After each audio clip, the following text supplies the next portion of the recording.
ઉદાહરણનો 7મો દાખલો. એમ દળનો એક દડો એલ લંબાઈની દળ રહિત દોરી વડે લટકાવ્યો છે. આકૃતિ ચેક કરીએ. અહીંયા એમ દળનો એક દડો આપેલો છે જે આ જગ્યાએ છે અને એલ લંબાઈની દોરી યામ પદ્ધતિનું ગમબિંદુ છે એ કોઈ આ જગ્યાએ વચ્ચે આવશે. એને આપણે નામ આપી દઈએ ઓ. તો ઓથી એલ જેટલા અંતરે લટકાવેલો છે. તેને નિમ્નતમ બિંદુ એ પાસે સમક્ષિતિજ દિશામાં v0 વેગથી ગતિ આપવામાં આવે છે. નિમ્નતમ બિંદુ એ પાસે સમક્ષિતિજ દિશામાં એટલે કઈ દિશામાં? તો કે આ દિશામાં ગતિ આપવામાં આવે છે v0 વેગથી. v0 વેગથી ગતિ આપશું તો જેથી તે ઉર્ધ્વ સમતલમાં એટલે ઉપરની તરફ અર્ધવર્તુળાકાર માર્ગે જાય તથા ફક્ત મહત્તમ ઊંચાઈએ આવેલા સી પાસે દોરી ઢીલી પડે. એટલે વચ્ચે ક્યાંય દોરી ઢીલી નથી પડતી. એથી બી જશે, બીથી ક્યાં જશે? સી. સી પાસે દોરી ઢીલી પડે છે. સીધી વાત છે. વજન બળ નીચે તરફ થઈ જશે એટલે કે કેન્દ્ર તરફ થઈ જશે તો દોરી ઢીલી પડશે. તો આવી પરિસ્થિતિમાં નંબર 1 પ્રારંભિક વેગ v0 શોધો. બીજું શું શોધવાનું છે? તો કે બી અને સી પાસેની ઝડપ, એને નામ આપશું વીબી અને વીસી, એ શોધવાની છે. અચ્છા, વીબી અને વીસીને કેવી રીતે દર્શાવી શકાય? તો કે આ જે બિંદુ છે એ બી બિંદુ. બી બિંદુ પાસે વેગ કઈ દિશામાં હોય? ગતિપથને તે બિંદુએ દોરેલા સ્પર્શકની દિશામાં. સી બિંદુ પાસે વેગ કઈ દિશામાં હોય? ગતિપથને તે બિંદુએ દોરેલા સ્પર્શકની દિશામાં. એટલે એને વીસી વડે અહીંયા દર્શાવી શકાય. તો વીબી ને વીસી શોધવાના છે. બી અને સી પાસે ગતિ ઉર્જાનો ગુણોત્તર કેબી બાય કેસી.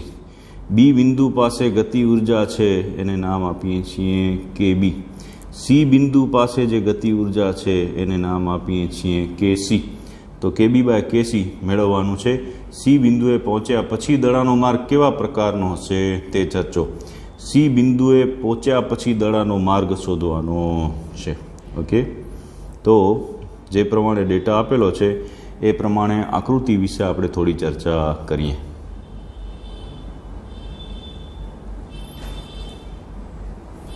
સૌથી પહેલાં આપણે એક સંદર્ભ રેખા તૈયાર કરી. આ જગ્યાએ આ છે સંદર્ભ રેખા જે નીચેના બિંદુમાંથી પસાર થાય છે.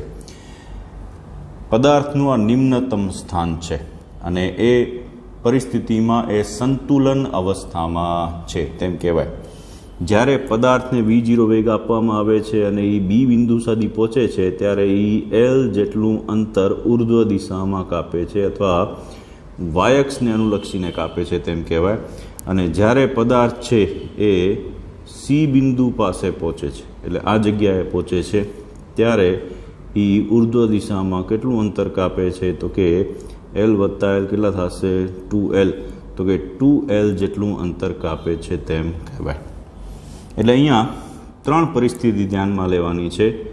એક એ બિંદુ પાસેની, બીજી છે એ બી બિંદુ પાસેની અને ત્રીજી છે સી બિંદુ પાસેની. એ બી ને સી પાસે સૌથી પહેલાં આપણે યાંત્રિક ઉર્જાનું સૂત્ર વાપરીશું. બોલો, એ બિંદુ પાસે ઊંચાઈ 0 છે, સંતુલન સ્થિતિમાં છે, એટલે યાંત્રિક ઉર્જા કેટલી થાય? તો કે E બરાબર લખી શકાય 1/2. પદાર્થનું દળ કેટલું છે? m. પદાર્થનો વેગ કેટલો છે? v0. હા, એ બિંદુ પાસે યાંત્રિક ઉર્જા થશે E બરાબર 1/2 mv02. ચલો બી બિંદુની વાત કરીએ તો બી બિંદુ પાસે યાંત્રિક ઉર્જા કેટલી થાય? તો કે બી બિંદુ વચ્ચે આવેલો છે, ત્યાં પદાર્થને વેગ પણ છે અને કાંઈક ઊંચાઈએ પણ પદાર્થ આવેલો છે. તો સૌથી પહેલાં ગતિ ઉર્જા લઈએ તો 1/2 m અને v² જગ્યાએ એ જગ્યાએ વેગ છે vb નો સ્ક્વેર એટલે 1/2 mv². વેગ vb પ્લસ ઊંચાઈ કેટલી થશે? તો કે mgh પ્રમાણે શું લખી શકાશે? mgl. હા, તો આ ધ્યાનમાં રાખશું કારણ કે એ એલ જેટલી વાયક્ષને અનુલક્ષીને સ્થાનાંતર કરે છે તેમ કહેવાય. સી બિંદુ પાસે એની ઉર્જા કેટલી થશે? તો કે સી બિંદુ પાસે એ મહત્તમ ઊંચાઈ એટલે 2l જેટલા અંતરે છે. ત્યાં એ ટેમ્પરરી કેવો થશે? સ્થિર. હા, ટેમ્પરરી, પણ એનો વેગ જે છે એ કઈ બાજુ હશે? ડાબી બાજુએ. એટલે એ જગ્યાએ જો આપણે લખીએ તો લખી શકાય 1/2 m ગતિ ઉર્જા શું થશે વીસી, ત્યાં એનો વેગ વીસી છે એટલે વીસી સ્ક્વેર પ્લસ શું લખી શકાશે સ્થિતિ ઉર્જા એની કેટલી છે તો કે mg ઇન્ટુ લખી શકાશે એચની જગ્યાએ 2L. ક્લિયર? તો આ જે છે યાંત્રિક ઉર્જાના સૂત્રો છે. E બરાબર 1/mv02 એ પાસે, બી પાસે 1/mvb² પ્લસ mgl અને સી પાસે 1/mvc² plus mg into 2L. હા, સમજી શકાય એવું છે. એના ઉપરાંત કેન્દ્રગામી બળના સમીકરણો પણ અહીંયા લીધેલા છે. તમે એ બિંદુ પાસેની પરિસ્થિતિ વિચારો. એ બિંદુ પાસેની પરિસ્થિતિ વિચારશો તો કેન્દ્રગામી બળ છે એની દિશામાં કયું બળ આવેલું છે તો કે તણાવ બળ આવેલું છે, અને વજન બળ જે છે એ તણાવ બળની વિરુદ્ધ દિશામાં છે. તો એ બિંદુ પાસે કેન્દ્રગામી બળનું સમીકરણ છે, આમ લખી શકાય કેન્દ્રગામી બળ એટલે શું તો કે mv²/r. mv²/r સૂત્ર લઈએ તો એ અનુસાર શું લખી શકાશે તો કે mv²/r. આરની જગ્યાએ અહીંયા લંબાઈ આવશે L, ત્રિજ્યા L છે, વેગ કેટલો છે v0 બરાબર શું લખી શકાશે તણાવ બળને શું કહેશું T. દોરીમાં ઉદ્ભવતું તણાવ બળ છે એ T છે. હા, એ બિંદુ પાસે તણાવ બળને નામ આપેલું છે TA, અને વજન બળ વિરુદ્ધ દિશામાં છે એટલે લખી શકાય TA - mg. ઓકે, તણાવ બળ છે એ કેન્દ્રગામી બળ તરીકે વર્તે છે. એ જ રીતે સી બિંદુ પાસે શું પરિસ્થિતિ હશે તો કે સી બિંદુ પાસે કેન્દ્રગામી બળ mv²/L. વીની જગ્યાએ શું આવશે વીસી બરાબર શું લખી શકાય તો કે અહીંયા વજન બળ છે એ કેન્દ્રગામી બળની દિશામાં છે એટલે વજન બળ અને તણાવ બળ બંને સમાન જ છે અહીંયા, એટલે તમે કાં ખાલી TC લખી શકો કાં ખાલી લખી શકો mg. એટલે અહીંયા સૂત્ર લખી શકાય mv²/r ઉપરથી mvc²/L = mg. તો મિત્રો આ જે દાખલો છે આખો એની અંદર બે વસ્તુનો ઉપયોગ કર્યો છે. એક યાંત્રિક ઉર્જા સંરક્ષણના નિયમનો ઉપયોગ કરેલો છે અને બીજું કે કેન્દ્રગામી બળના સૂત્રોનો ઉપયોગ કરવામાં આવેલો છે. હવે દાખલો જોઈએ આગળ કેવી રીતે કરેલું છે.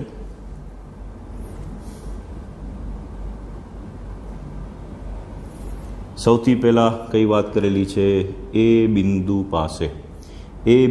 પાસે એટલે નીચે યાંત્રિક ઉર્જાનું સૂત્ર E બરાબર શું લખી શકાય 1/mv02, જે આપણે અહીંયા નોંધી ગયા.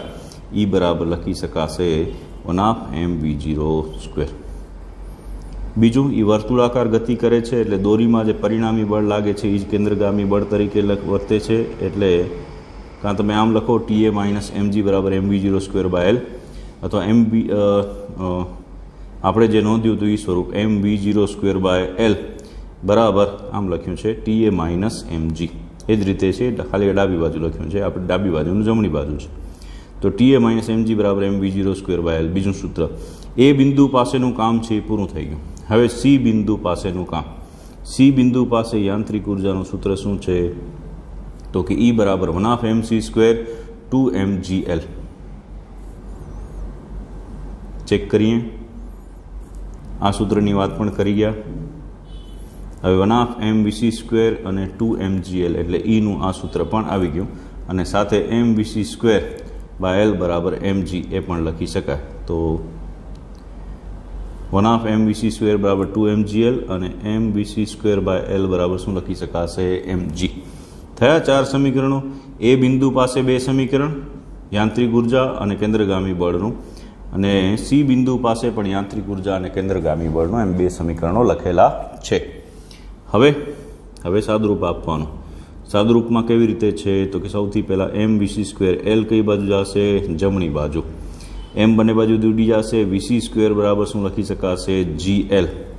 આ vc² કિંમત છે એ ઉપરના સમીકરણની અંદર સમીકરણ 2ની અંદર અહીંયા મૂકી દેવાની છે. vc² બરાબર gl, અહીંયા vc² આપેલો છે એની જગ્યાએ gl મૂકો. 1/m as it is, gl મૂકેલા છે, બાકી 2mgl. સાદુરૂપ આપીએ 1/mgl 2mgl એટલે થશે mgl કૌંસમાં 1/2 1/2 અને mgl રાઈટ। તો 1/2 એટલે કેટલા થાય? 2 × 4 ને 1 5 એટલે 5/2 mgl અહીંયા પહોંચ્યા। પછી સમીકરણ 1 ઉપાડીએ। સમીકરણ 1 છે એની અંદર ઈનું મૂલ્ય કેટલું છે? 1/mv02 અને અહીંયા ઈ આપણે શોધ્યું 5mgl/2। તમે જો આ જગ્યા પછી આપણે યાંત્રિક ઉર્જા સંરક્ષણનો નિયમ વાપરીએ છીએ એટલે અહીંયાથી પોઈન્ટ બદલાય છે। યાંત્રિક ઉર્જા સંરક્ષણના નિયમ અનુસાર સમીકરણ 1 અને સમીકરણ 5ને સરખાવતા 1/mv02 બરાબર લખી શકાય 5mgl/2। v0 ને સૂત્ર કરતાં બનાવીએ અને જવાબ શોધીએ તો એ બિંદુ પાસે વેગ મળે છે √5gl। ફરીથી એ બિંદુ પાસે વેગ મળે છે √5gl, રાઈટ। હવે સમીકરણ 4માં જઈએ। ચાલો સમીકરણ 4 શું છે?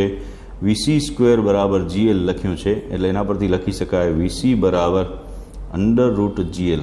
બોલો, v0 એ બિંદુ પાસેનો વેગ મળી ગયો, c બિંદુ પાસેનો વેગ મળી ગયો, vc બરાબર √gl।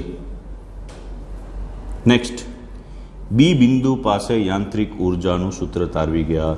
બી બિંદુ પાસે યાંત્રિક ઉર્જાનું સૂત્ર કેટલું લઈ ગયા? 1/mvb² વત્તા mgl। અહીંયા કેન્દ્રગામી બળની જરૂરિયાત નથી।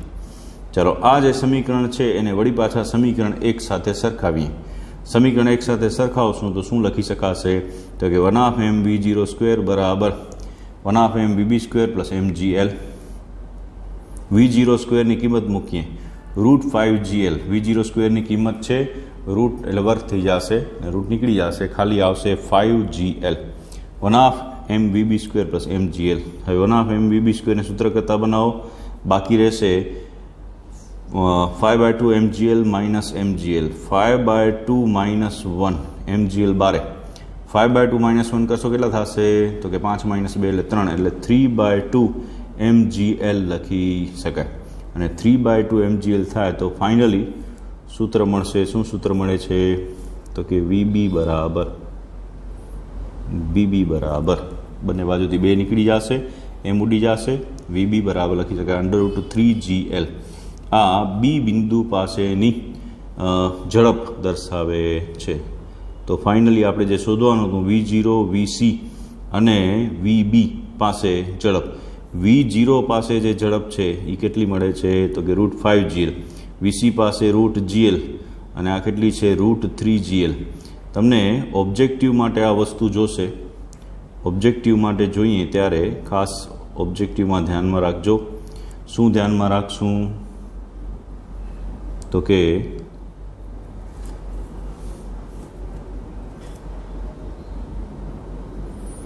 જે એ બિંદુ પાસેની ઝડપ છે એ છે √5gl।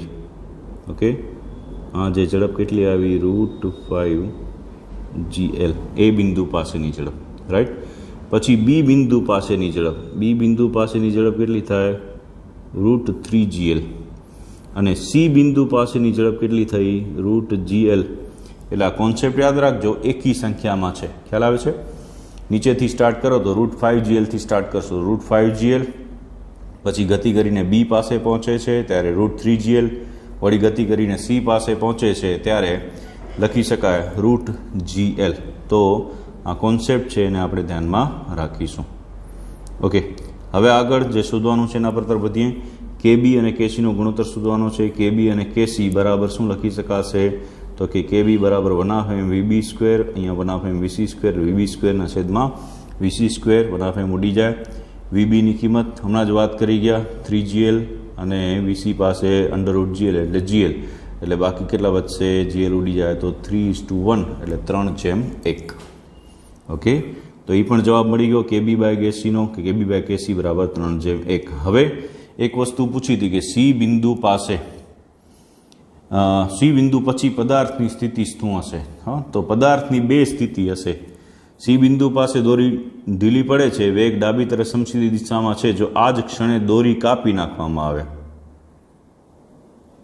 દોરીની કાપી નાખવામાં આવે તો એ પદાર્થ છે એ સમક્ષિતિજ દિશામાં ગતિ કરશે। હા, આ પરિસ્થિતિ હતી, તમે અહીંયા દોરી કાપી નાખો છો, દોરી કાપી નાખશો, આ જગ્યાએથી દોરી બાંધેલી છે, અહીંયા દોરી કાપી નાખીએ એટલે પદાર્થ કઈ દિશામાં જશે?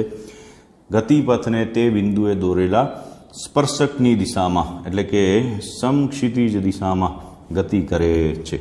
અને જો દોરી બાંધેલી હોય તો પદાર્થ છે એ કેવી ગતિ કરે છે? પ્રક્ષિપ્ત પદાર્થની જેમ ગતિ કરે છે અથવા વર્તુળાકાર માર્ગે ગતિ કરે છે. એટલે કે કેમ ગતિ કરશે? આમ. બાકીનો ભાગ છે એ પોતાનો પૂરો કરશે. એટલે બે કન્ડિશન છે. સી બિંદુ પાસે જ્યારે પદાર્થ હોય ત્યારે દોરી કાપી નાખીએ તો સમક્ષિતિજ દિશામાં ગતિ કરે, સ્પર્શકની દિશામાં ગતિ કરે. અને જો દોરી બાંધેલી જ રાખેલી હોય તો એ કેન્દ્રગામી બળ અનુસાર પ્રક્ષિપ્ત ગતિ કરે અથવા વર્તુળાકાર માર્ગે ગતિ કરી અને પોતાનો ગતિપથ છે એ પૂરો કરશે. બરાબર છે? તો આ રીતે આખો પ્રશ્ન આપેલો છે. 5 માર્કની અંદર આ પ્રશ્ન છે, આ દાખલો છે એ પૂછાઈ શકશે. એમાં સૌથી મહત્વની હતી આકૃતિ સમજવી. આકૃતિ છે એ સમજી એમાં યાંત્રિક ઉર્જાનું સૂત્ર ક્યાં લાગે, કેન્દ્રગામી બળનું સૂત્ર શું લાગે એ બરાબર સમજ્યા હશો તો બાકી ક્યાંય વાંધો આવશે નહીં. ઓકે. સૌથી પહેલાં સંદર્ભ રેખા લઈ લેવાની એ બિંદુ પાસે સંતુલન સ્થિતિમાં, અને એને અનુલક્ષીને પછી તમે સ્થિતિ ઉર્જા દર્શાવી શકશો. L જેટલી ઊંચાઈ હોય તો mgl અને 2L જેટલી ઊંચાઈ હોય તો mg × 2L વડે દર્શાવાય. એટલે એ પાસે યાંત્રિક ઉર્જાનું સૂત્ર થાય 1/mv02, બી પાસે 1/mvb² + mgl અને સી પાસે 1/mvc² + mg2l. એ જ રીતે કેન્દ્રગામી બળ લઈએ તો mv²/r mv02/l બરાબર લખાય Ta - mg અને ઉપર સી બિંદુ પાસે mvc²/l બરાબર mg. બસ આટલું બરોબર રીતે યાદ રાખવાનું છે. પછી યાંત્રિક ઉર્જા સંરક્ષણના નિયમનો ઉપયોગ કરવાનો છે.